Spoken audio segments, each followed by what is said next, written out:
जाता है, भगवदाकार हो जाता है। लक्ष्मी नारायण शर्मा जी पूना से। श्री हरिवंश जी, श्री हरिवंश महाराज जी। महाराज जी, मेरा 11 साल का बालक वृंदावन से दीक्षित है।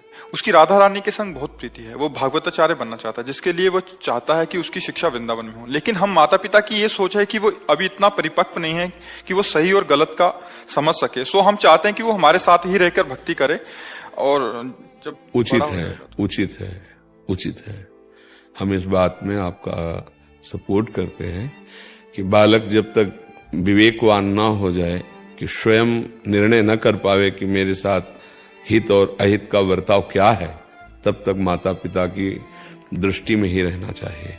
क्योंकि आज का वायुमंडल, वातावरण कहाँ किस जगह प्रतिकूलता पैदा करके विषय में फंसा दे, विश्वसनीय नहीं रह गया। पक्का समझिए, कहीं भी जब तक अपना परिचय न हो, विश्वास न हो, तब तक तो इसलिए लगता है कि जब तक विवेकवान ना हो जाए, खुद हित अहित का निर्णय ना कर ले, तब तक अपने संग में रखे। जहां तक हो सके उसको पढ़ाना है तो ऐसी व्यवस्था कीजिए। ये आसपास कोई ऐसा, या आजकल तो ऑनलाइन भी पढ़ाई होने लगी है, ऐसा कोई या ग्रंथों के द्वारा, पर नजर, आपकी नजर और हमारी नजर अंतर हो जाएगा, और आपकी नजर और इनकी नजर में अंतर हो जाएगा ना। नजर का नजरिया है पूरा। आप उसको बढ़ाना चाहेंगे पोषित करके, हो सकता है दूसरा उसका शोषण करने की वृत्ति रख ले, बढ़ाने की बात की जगह शोषण करने लगे। तो माता पिता के द्वारा पोषित तब तक, जब तक वो अपने शोषण को न पहचान सके कि ये वृत्ति हमारा शोषण करने वाली है, तब तक उसे छूट नहीं देना चाहिए। पहले ऋषि मुनियों के द्वारा परम पवित्र ऐसे आश्रम होते थे जिनमें कहीं संशय नहीं है।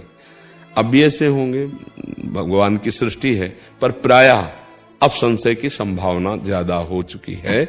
इसलिए अपने बच्चों को, बच्चियों को अपनी दृष्टि में सुरक्षित रखे। जब तक वो विवेकवान होकर खुद निर्णय लेने लायक ना हो, तब तक वो तो कहेंगे कि हम स्वतंत्र होना चाहते हैं, पर आपको स्वतंत्रता नहीं देनी है।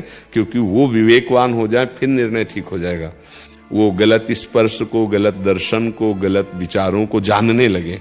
छोटे बच्चे होते हैं, उनको कुछ पता नहीं होता।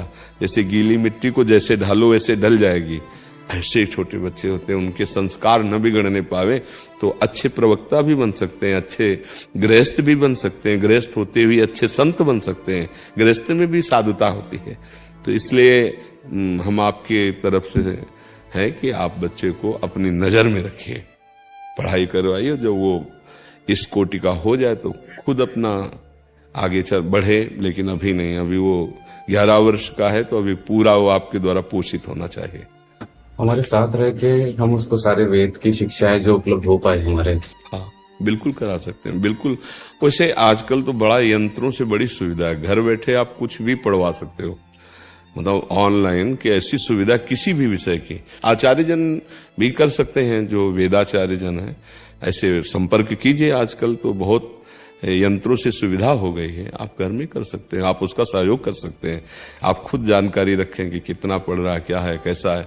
बाहर तो मुझे लगता है अभी महाराज की कभी ऐसा ना हो कि हमारे डिसीजन से उसका अहित हो, क्योंकि एक बार वो आगे बढ़ गया और हमने उसको सही, हमारा डिसीजन गलत हो गया जी।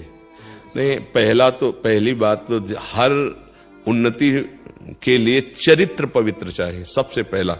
आप समझिए, हर उन्नति के लिए, चाहे वो गृहस्थ में जाए, चाहे विरक्त में जाए, चाहे वो प्रवक्ता बने या कुछ बने, सबसे पहले चरित्र की पवित्रता चाहिए। अभी वो परम पवित्र चरित्र है उसका, आपके सानिध्य से उसका चरित्र दूषित नहीं होगा।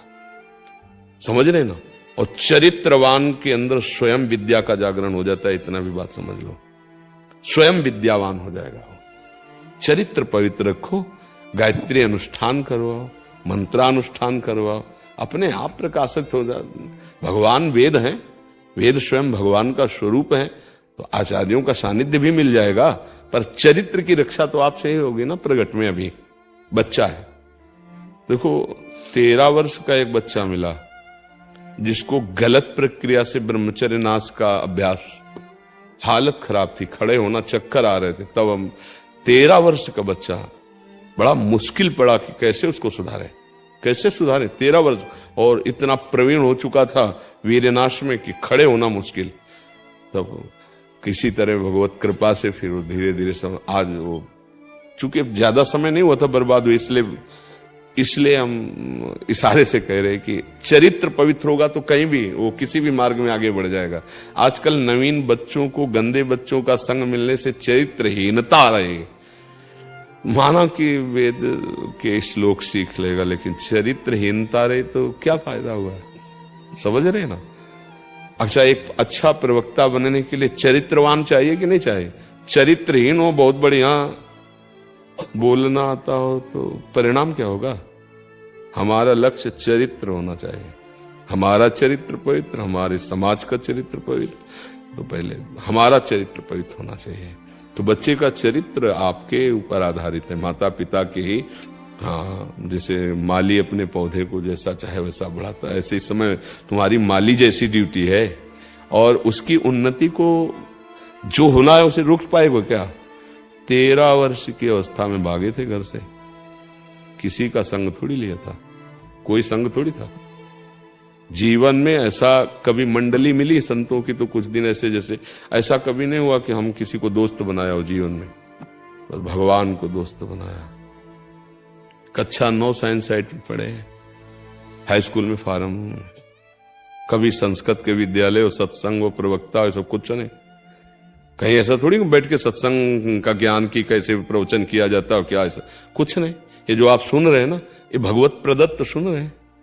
आप प्रश्नों का जो उत्तर पा रहे हैं भगवत प्रदत्त पा रहे हैं, कोई पढ़े लिखे थोड़ी। कक्षा 9 गांव की पढ़ाई, ABCD तो 6 से शुरू होती है। गांव की पढ़ाई का तो आप समझते हैं ना, गांव की पढ़ाई का मतलब क्या होता है? 5 तक जो है वो 2 4 6 का पहाड़ा आ जाए बहुत बड़ी बात है। हाँ, तो मतलब भगवत प्रदत्त ज्ञान। तो इसलिए हमें लगता है कि आप चरित्र पावन रखने के लिए उसको अपनी सुरक्षा में रखिए, और जहां तक हो सके ऐसा कुछ कि आसपास कहीं वेदाचार्य हों या ऑनलाइन वेदाचार्य मिले जैसे, तो उनसे शिक्षा दिलवाइएगा, शास्त्रों की शिक्षा। यज्ञोपवीत हुआ है जी, यहाँ गोरेलाल कुंज से जय जय। अच्छा, तो बहुत अच्छी संपर्क सूत्रों से जुड़े। ठीक, गायत्री अनुष्ठान करे। अगर ऐसा कहीं संयोग बने जैसा आपने बताया तो बन सकता है, जैसे महापुरुषों के सानिध्य में तो बन सकता है।